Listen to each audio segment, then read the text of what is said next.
Hi guys, today I'm going to show you 4 exercises to work your upper body that you can do with isometrics where you don't have to use your hands.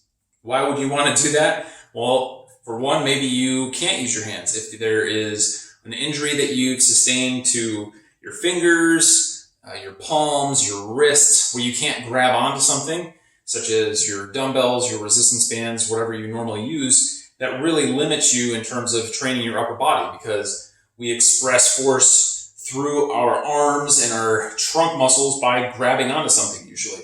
So then you feel like, well, I can't train my upper body now just because, I broke a finger or I sprained my wrist. But with these 4 exercises, you will be able to train your large upper body muscles without having to use your hands. So to do this, you will need a strap or something similar to this. I got this one from strapworks.com if you want to look. I'm not affiliated with them, so I'm not going to get a kickback or anything. But there you can make or order a strap customized to whatever size, length, color, whatever closure you want.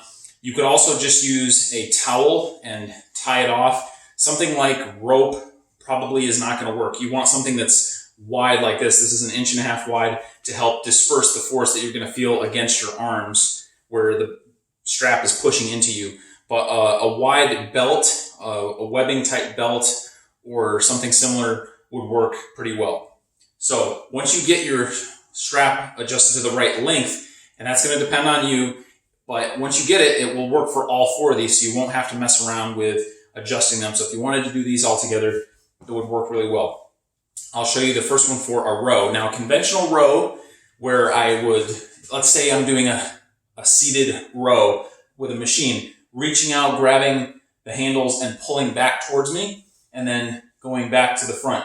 This would be to work the lats, biceps, back of the shoulder, those pulling muscles. I can do that here without grabbing on by putting my arms through the strap like this.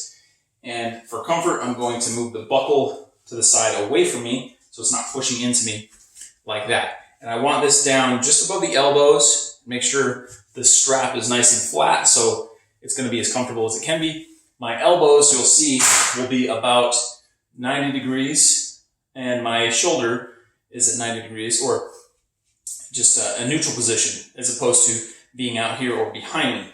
As I'm pulling my arms back, my elbows behind me, the strap is hitting my chest, and that's what's stopping me from being able to bring my arm farther back that way. So again, if you're not familiar with isometrics, the idea is, in this case, overcoming isometrics. I'm trying to pull against something that won't move. The muscle is still contracting even though there's no movement. So I'm pulling my elbows back as much as I can. Make sure that you breathe throughout the entire contraction. You don't want to hold your breath because your blood pressure will spike. You can get lightheaded. So I want to pull, ease into it. Don't try to jerk the tension and just all of a sudden throw it on. Dial up that tension over a second or two. And then I'm pulling as hard as I can for whatever duration I'm doing. And then relax. So this is the row. I'm staying nice and tall. Try to engage those upper back muscles, driving the elbows straight back, pulling from the lats, these muscles here and the back of the shoulder. You won't feel it in the bicep because since I'm not pulling from the hand, I'm not trying to flex the elbow. This is just working on moving the shoulder. So you'll feel it in your lats and your shoulder, the back of your shoulder. So that's number 1. Number 2 is a chest press. So bringing the strap behind you and setting it up in the same place on the arms. And again, you can adjust the strap so the ring part, if you have it set up like mine, is not pushing against you.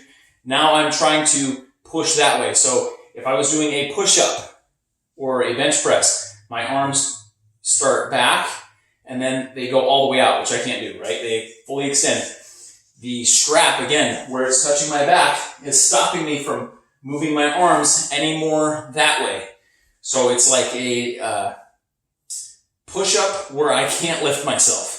So I'm pushing forward, breathing the whole time, pushing forward as hard as I can for whatever time I'm working on.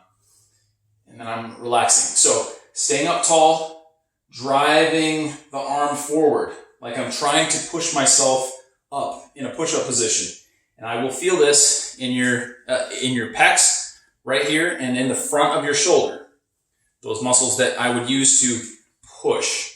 So that's the second one. Third one, for triceps, back of the arm, I'm going to put the strap around my neck. I want to get it as far down my neck as possible. The higher it is up on my neck, the more stress will be in my neck. So I really want this at the nape of the neck and the upper traps. So I get my strap in place.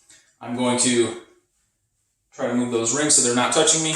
I'm going to keep my elbows pinched to my sides at 90 degrees. And I'm going to push down. Again, I'm not using the hands, right? So I want the strap somewhere around the forearm area, around the wrist, and I'm going to push straight down. So I'm trying to extend my arm this way. Like if I was doing a tricep press down, a skull crusher, any tricep variation like that. And the strap where it's anchored up around my neck is going to stop that from happening. So I'm pushing straight down, trying to extend the elbow, and breathing. And I'm focusing on the muscles here on the back of the arm, your tricep. Last exercise, we're going to move to a seated position. So I'm going to take you with me over here to my bench. Again, I won't have to adjust the strap. I just need to sit down, so I have to step inside of it. I'm going to, it helps if your knees and your wrists are at the same width. If I go wider, I'm going to feel this tendency to want to pull the knees in. If I line them up this way, everything's going to work a little better for what we're trying to do. Stay up nice and tall, bring the elbows back next to your body, and then I'm trying to pull straight up. So I'm trying to curl with my elbow, and I'm using the bicep here. So I'm pulling the hands up as if I was curling a dumbbell or a cable or any other exercise where I'm moving. Elbows in, pull. And I'm showing this with my hands open because I'm imagining that I can't close my hand for whatever reason, but you can do this with a fist too if your body allows that. Even if you're not injured and you're using these exercises, they will still work.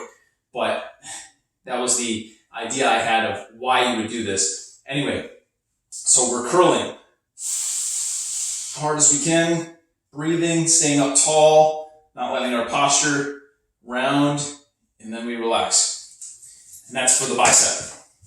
So between those 4 exercises, you can work all of the major upper body muscles, pushing, pulling, biceps, triceps, the chest, the lats, the upper back as well, and you won't have to use your hands. So if you're injured in any one of those places that would limit you from grabbing onto something to pull or push, give these a try. Thanks a lot, guys. Appreciate it. Stay tuned for the next video.